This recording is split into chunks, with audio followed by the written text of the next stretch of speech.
യേശുവിൽ ഏറ്റവും അനുഗ്രഹീതരായ പ്രിയപ്പെട്ടവരെ, ഇന്ന് തിങ്കളാഴ്ചയാണ്. ഓരോ ദിവസവും ദൈവത്തിൻ്റെ വചനമാണ്, ജീവനുള്ള വചനമാണ് ഞാനും നിങ്ങളും കേൾക്കുന്നതും പറയുന്നതും പ്രസംഗിക്കുന്നതും പ്രാർത്ഥിക്കുന്നതുമൊക്കെ. അനേകരെ ദൈവത്തോടുള്ള ബന്ധത്തിൽ ആഴപ്പെടുത്താൻ ദൈവം തെരഞ്ഞെടുത്ത ഒരു ശുശ്രൂഷ തന്നെയാണ് ഡെയിലി ബ്ലെസ്സിങ്. അതിലൂടെ വേറൊരു കാര്യവും സംസാരിക്കുന്നില്ല. ദൈവത്തിൻ്റെ വചനവും ആ വചനത്തിലുള്ള അനുഗ്രഹവും അതിലൂടെ ആ വചനത്തെ വിശ്വാസത്തോടെ സ്വീകരിക്കുന്നതുമാണ് സംഭവിക്കുന്നത്. അതുകൊണ്ടാണ് ഓരോ വ്യക്തികളും ദൈവത്തിൻ്റെ വചനത്തിലൂടെ ശക്തമായി അനുഗ്രഹിക്കപ്പെടുന്നത്.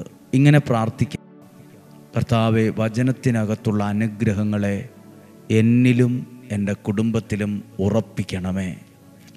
വചനത്തിലെ അനുഗ്രഹങ്ങൾ എന്നിൽ ഉറപ്പിക്കണമേ. വചനത്തിൻ്റെ നന്മകൾ എൻ്റെ ഭവനത്തിൽ ഉറപ്പിക്കണമേ. വചനത്തിലെ അനുഗ്രഹങ്ങൾ എൻ്റെ തലമുറയിൽ ഉറപ്പിക്കണമേ.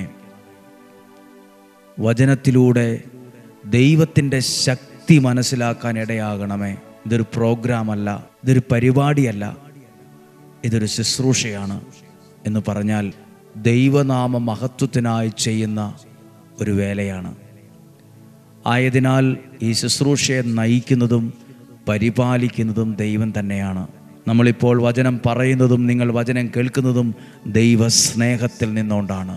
ഈ വചനത്തെ ഇന്ന് ശ്രദ്ധയോടെ പ്രാർത്ഥനയോടെ കേൾക്കാം. യെശയ്യാ പ്രവാചകന്റെ പുസ്തകം 44 അധ്യായം 25 വാക്യമാണ്. യെശയ്യാ പ്രവാചകന്റെ പുസ്തകം 44 അധ്യായം 25 വാക്യം: വ്യാജ പ്രവാചകന്മാരുടെ ശകുനങ്ങളെ അവിടുന്ന് വ്യർത്ഥമാക്കുകയും പ്രശ്നം വയ്ക്കുന്നവരെ വിഡ്ഢികളാക്കുകയും ചെയ്യുന്നു. നമ്മളൊക്കെ ഒരുപാട് പേർ ഭയപ്പെടുന്ന, ആശങ്കപ്പെടുന്ന, അസ്വസ്ഥപ്പെടുന്ന ഒത്തിരി കാര്യമുണ്ട്.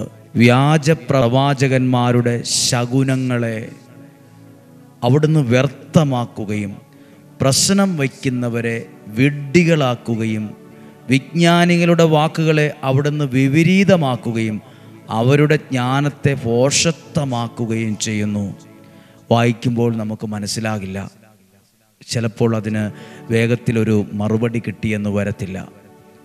ഈ വാക്യങ്ങൾ പലരും പറയില്ലേ, ഒരാൾ പ്രാർത്ഥിച്ചിട്ട് എന്നോട് ഇങ്ങനെ പറഞ്ഞു, ഒരാൾ പ്രാർത്ഥിച്ചിട്ട് പറഞ്ഞു ഇവിടെ ഭയങ്കര പ്രശ്നമാണെന്നാണ് പറഞ്ഞത്, ഇവിടെ അനർത്ഥങ്ങൾ ഉണ്ടാകുമെന്നാണ് പറഞ്ഞത്, ഇവിടെ ഇങ്ങനെ സംഭവിക്കും, ഇന്ന പ്രായം കഴിഞ്ഞാൽ ഇന്നത് സംഭവിക്കും, ഇന്നതുപോലൊരു ദോഷം കിടപ്പുണ്ട്, ഇന്നതുപോലൊരു പ്രശ്നം കിടപ്പുണ്ട്, ഇന്നതുപോലൊരു പ്രതിസന്ധി ഈ വീട്ടിലുണ്ട്. ഇങ്ങനെയൊക്കെ പലരും നമ്മളോട് പറഞ്ഞു, നമ്മുടെ വീട്ടിൽ വന്ന് പറഞ്ഞു. ഇങ്ങനെയൊക്കെ പറഞ്ഞ പല ഭയങ്ങളും മനുഷ്യൻ്റെ ഉള്ളിലുണ്ട്. മനുഷ്യൻ പറയുന്ന വ്യർത്ഥ വാക്കുകളെ നിങ്ങൾ ഭയപ്പെടരുത്. അതാ എഴുതിയിരിക്കുന്നത്, വ്യാജ പ്രവാചകന്മാരുടെ ശകുനങ്ങളെ അവിടുന്ന് വ്യർത്ഥമാക്കും. ഇനി ആരേലും അങ്ങനെയൊക്കെ പറഞ്ഞിട്ടുണ്ടെങ്കിൽ അതിനെ ഒന്നും അല്ലാതാക്കും. തീക്കട്ടയുടെ മേൽ വെള്ളമൊഴിച്ചാൽ അത് കരിക്കട്ടയാവും, ഒന്നിനും കൊള്ളാത്ത കരിക്കട്ടയാവും. ഇതുപോലെയാണ് നിങ്ങളുടെ ഭവനത്തിനകത്ത് എന്തെല്ലാം പ്രശ്നമുണ്ട്, പ്രതിസന്ധിയുണ്ട്, അവിടെ തടസ്സമുണ്ട്, ഇവിടെ തിന്മയുടെ സ്വാധീനമുണ്ട്, അവിടെ ബന്ധനമുണ്ട് എന്നൊക്കെ കേട്ടു.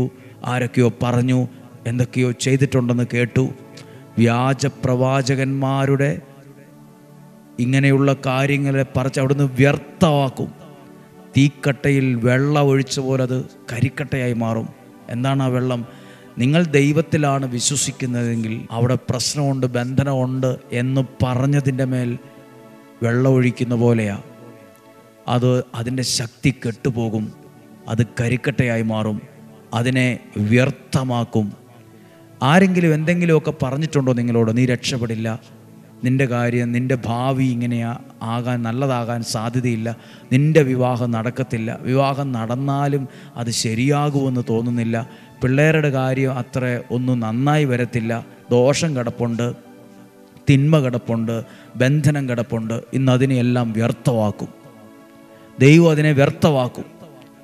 വ്യാജപ്രവാചകന്മാരുടെ ശകുനങ്ങളെ വ്യർത്ഥമാക്കും.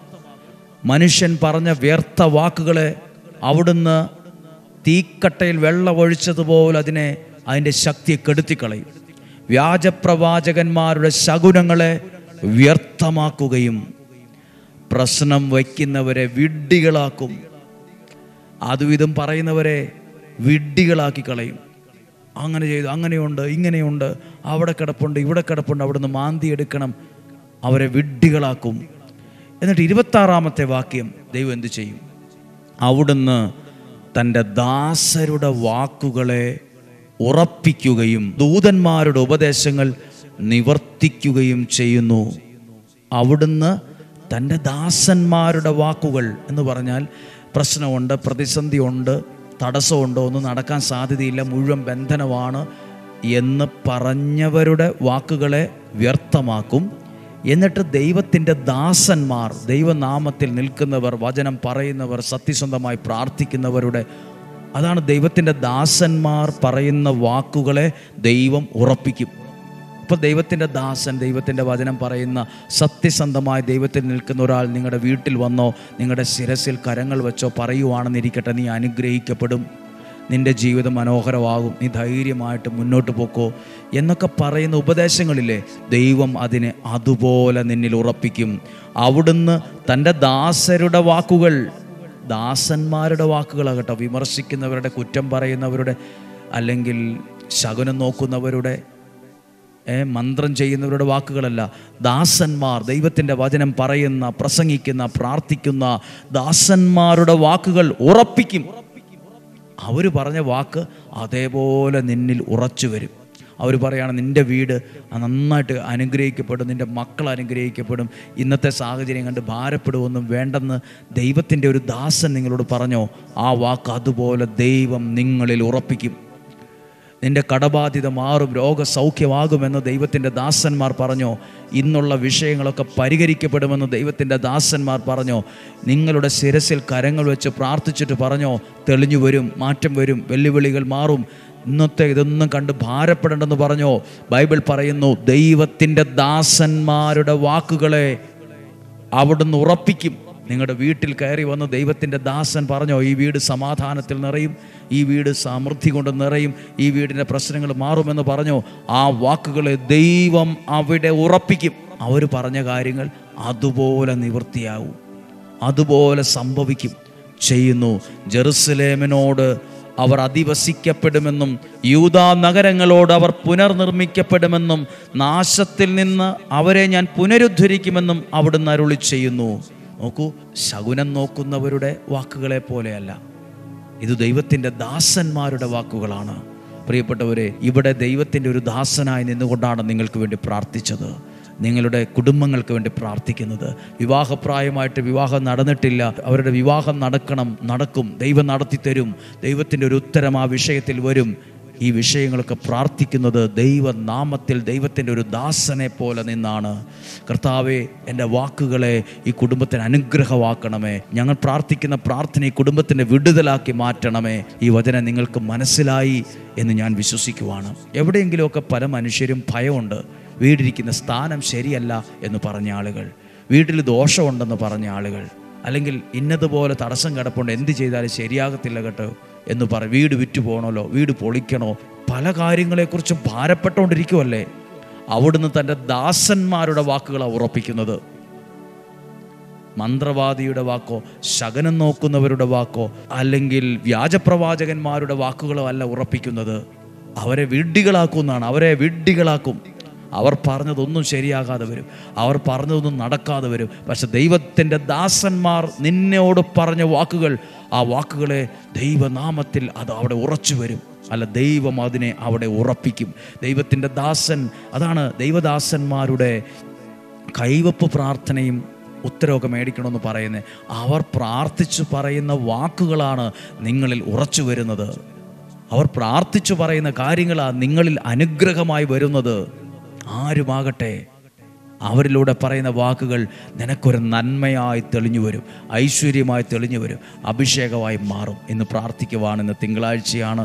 ഈ ദിവസം പ്രത്യേകമായി നിങ്ങൾക്ക് വേണ്ടി പ്രാർത്ഥിക്കുന്നു. ഈ വചനത്തിലൂടെ നിങ്ങളുടെ ജീവിതവും കുടുംബവും അനുഗ്രഹിക്കപ്പെടണം. വ്യാഴം വെള്ളി ദിവസങ്ങൾ ഈ ആലയത്തിലെ എല്ലാ ശുശ്രൂഷകൾക്കും വേണ്ടി പ്രാർത്ഥിക്കുവാണ്. കൽക്കുരിശിൽ എണ്ണയൊഴിച്ച് പ്രാർത്ഥിച്ചൊരു വ്യക്തി പറയുവാണ്, ഞങ്ങൾ എന്ത് കാര്യത്തിനായിട്ട് ഇങ്ങനെ ഒരു നിയോഗത്തിൽ ചെയ്ത് ഇറങ്ങിയപ്പോൾ അവിടെ എല്ലാം ദൈവം കൈക്ക് പിടിച്ച് നടത്തുന്ന കുരിശിൻ്റെ ശക്തി ഞങ്ങളെ പൊതിയുന്ന അനുഭവം ഉണ്ടായി. പ്രിയപ്പെട്ടവരെ, മറ്റൊരു വ്യക്തി പറഞ്ഞു, ഞങ്ങൾ ഈ ആലയം, ഈ ധ്യാന കേന്ദ്രമൊക്കെ ഇവിടെ പ്രാർത്ഥന, ഒച്ച, പാട്ട് ഇതൊക്കെ കണ്ടപ്പോൾ ഞങ്ങൾ കളിയാക്കിയിരുന്ന ആളുകളാണ്. ഞങ്ങൾ ഇതിലെ കാർ ഓടിച്ച് പോകുമ്പോൾ ഞങ്ങളുടെ കാറ് ഈ ആലയത്തിൻ്റെ താഴെ ഭാഗത്താണ് നിർത്തിയത്. കുട്ടി കരഞ്ഞപ്പോൾ കുഞ്ഞിന് ഭക്ഷണം കൊടുക്കാൻ ഞങ്ങൾ വാഹനം സൈഡാക്കിയത് കുറച്ച് വർഷങ്ങൾക്ക് മുമ്പ് താഴെയാണ്. അന്ന് ഞങ്ങൾ ഓർത്തു, ഈ സ്ഥലത്ത് കയറി പോലും വരാൻ ഞങ്ങൾക്ക് തോന്നിയില്ല. പിന്നീട് വർഷങ്ങൾക്ക് ശേഷമാണ് ഞങ്ങൾ ഒരാളുടെ വാക്ക് കേട്ട് ഇവിടെ കയറി വരാൻ തുടങ്ങിയത്. അന്ന് മുതൽ ഞങ്ങളുടെ ജീവിതം മാറ്റത്തിലാണ്. അന്ന് മുതൽ ഞങ്ങളുടെ ജീവിതം അനുഗ്രഹമാകാൻ തുടങ്ങി. ഇന്ന് ഞങ്ങൾക്ക് ദുഃഖമുണ്ട്. അന്ന് കാറ് നിർത്തി ആ കുറ്റം പറഞ്ഞ സമയത്ത് ഇങ്ങോട്ടേക്കൊന്ന് കയറി വരാൻ തോന്നിയില്ലല്ലോ, ഇവിടെ വന്ന് പ്രാർത്ഥിക്കാൻ ഞങ്ങൾക്ക് തോന്നിയില്ലല്ലോ എന്ന് അന്ന് ഞങ്ങൾ ചെയ്ത ആ ഒരു കാര്യത്തെ ഓർത്ത് ഞങ്ങൾക്ക് ഇന്നും ദുഃഖമുണ്ട്. പക്ഷേ പ്രാർത്ഥിച്ചതിന് മുതൽ, വചനം കേട്ടത് മുതൽ ഞങ്ങളുടെ ജീവിതത്തിൽ മാറ്റമാണ്. വചനം കേൾക്കുന്നൊരു വ്യക്തിയും തളർന്നോ വാടിയോ ഉണങ്ങിയോ പോകത്തില്ല. പ്രിയപ്പെട്ടവരെ, ഈ ആലയത്തിലേക്ക് വരാൻ ആഗ്രഹിക്കുന്നുണ്ടെങ്കിൽ, നിർബന്ധമല്ല, നിങ്ങളുടെ മനസ്സിൽ പ്രചോദനമുണ്ടെങ്കിൽ, ഇവിടെയുള്ള ഒരു കാര്യവും നിർബന്ധമല്ല, ഇവിടെ ഇന്നതുപോലെ ചെയ്യണം, ഇന്നതുപോലെ മേടിക്കണം, ഇന്നതുപോലെ കൽക്കുരിശിൽ എണ്ണയൊഴിച്ച് പ്രാർത്ഥിക്കണം, ഒന്നിലും നിർബന്ധമുള്ള നിങ്ങളുടെ മനസ്സിൽ ദൈവാത്മാവ് തോന്നിപ്പിക്കുന്നെങ്കിൽ മാത്രമാണ് വരേണ്ടത്, പ്രാർത്ഥിക്കേണ്ടത്. നിർബന്ധിച്ച് ഇവിടെ അങ്ങനെയുണ്ട് ഇങ്ങനെയുണ്ടെന്നൊന്നും പറഞ്ഞ് ആരെയും ക്ഷണിച്ചു വരുത്താൻ ആഗ്രഹിക്കുന്നില്ല. നിങ്ങളുടെ മനസ്സിൽ ദൈവം പ്രചോദിപ്പിക്കുന്നു എങ്കിൽ ധൈര്യപൂർവ്വം വരിക. വിളിച്ച് ബുക്ക് ചെയ്തിട്ട് വ്യാഴാഴ്ച വരിക. നമ്മളുടെ ഇവിടെയുള്ള താമസ സൗകര്യം കുറവാണ്. അതുകൊണ്ട് വരുമ്പോൾ എല്ലാവർക്കും വ്യക്തിപരമായ റൂം കിട്ടുമെന്നൊന്നും അർത്ഥമില്ല. ഉള്ള സൗകര്യത്തിൽ താമസിക്കാൻ തയ്യാറുള്ളൊരു മനസ്സുമായി വരിക. എല്ലാം തികഞ്ഞ ഒരു കൊട്ടാരം പോലത്തെ ഒരു സ്ഥലമല്ല, ചെറിയ സ്ഥലമാണ്. നിങ്ങളുടെ പ്രാർത്ഥനയിൽ ഞങ്ങളെ ഓർക്കുക. ദൈവാനുഗ്രഹമായി വരുന്നുണ്ട്. ദൈവത്തിൻ്റെ അനുഗ്രഹം അനേകരുടെ ജീവിതത്തെ ബലപ്പെടുത്തുന്നുണ്ട്. നമ്മുടെ കർത്താവ് ഈശോ മിശിഹായുടെ കൃപയും പിതാവായ ദൈവത്തിൻ്റെ സ്നേഹവും പരിശുദ്ധാത്മാവിൻ്റെ സഹവാസവും നിങ്ങളോടുകൂടെ ഉണ്ടായിരിക്കട്ടെ. രോഗങ്ങളിൽ നിന്നും, അപകടങ്ങളിൽ നിന്നും, ദുർമരണത്തിൽ നിന്നും, മുപ്പെത്താത്ത മരണത്തിൽ നിന്നും, ചതികളിൽ നിന്നും, വഞ്ചനയിൽ, നിരാശയിൽ നിന്നും, കുറ്റബോധത്തിൽ നിന്നും സ്വർഗത്തിലെ ദൈവം നമ്മെ സൂക്ഷിക്കട്ടെ. ദീർഘായുസ്സും ആരോഗ്യവും സമ്പത്തും ഐശ്വര്യവും എല്ലാം ദൈവം തരട്ടെ. ഒരു ദോഷവും നിനക്ക് വരികയില്ല, ഒരു തിന്മയും നിനക്ക് വരികയില്ല. ഏതെങ്കിലും വ്യക്തികൾ, വ്യാജപ്രവാചകന്മാർ, ശകനം നോക്കുന്നവർ, മന്ത്രവാദികൾ ആരെങ്കിലുമൊക്കെ നിങ്ങളോട് പ്രാർത്ഥിച്ചിട്ട് നിങ്ങളെ നെഗറ്റീവ് പറഞ്ഞോ, നീ രക്ഷപ്പെടത്തില്ലെന്നൊക്കെ പറഞ്ഞോ, അതിനെ ദൈവം വ്യർത്ഥമാക്കും. മാത്രമല്ല പറഞ്ഞവരെ വിഡ്ഢികളാക്കും. എന്നിട്ട് ദൈവത്തിൻ്റെ ദാസന്മാരുടെ വാക്കുകളെ ഉറപ്പിക്കും. എന്താ ദൈവത്തിൻ്റെ ദാസന്മാർ പറഞ്ഞത്? നീ രക്ഷപ്പെടും, നീ അനുഗ്രഹിക്കപ്പെടും, നിൻ്റെ ജീവിതം നേരെയാകും, നിൻ്റെ ജീവിതം ശോഭിക്കും. അതാ ദൈവത്തിൻ്റെ ദാസന്മാർ പറഞ്ഞ വാക്കുകൾ. അതുപോലെ ദൈവം നിങ്ങളിൽ ഉറപ്പിക്കട്ടെ, അതുപോലെ നിങ്ങളിൽ ഉറപ്പിക്കട്ടെ. അതേ ശക്തി നിങ്ങൾക്ക് അനുഭവിക്കാൻ കഴിയട്ടെ. ഇന്നും ജീവിക്കുന്ന സർവശക്തനായ ദൈവത്തിൻ്റെ നാമത്തിൽ നിങ്ങളെ സമർത്ഥമായി അനുഗ്രഹിച്ച് പ്രാർത്ഥിക്കുന്നു, ഇപ്പോഴും എപ്പോഴും എന്നേക്കും. ആമേൻ. നല്ലൊരു ദിവസം ആശംസിക്കുന്നു. സാധ്യം എല്ലാവർക്കും അയച്ചു കൊടുക്കുക. അയച്ചു കൊടുക്കുന്ന നിനക്കുമുണ്ടൊരനുഗ്രഹം, അയച്ചു കൊടുക്കുന്ന നിങ്ങൾക്കും കിട്ടുന്നുണ്ട് ഒരു ദൈവാനുഗ്രഹം, ഒരു ദൈവകടാക്ഷം. നാളെയും 5:30 വചനം കേൾക്കുന്ന സമയം വരെയും വലിയവനായ ദൈവം വാത്സല്യത്തോടെ എന്നെ നിങ്ങളെ സൂക്ഷിക്കട്ടെ. ആമേൻ.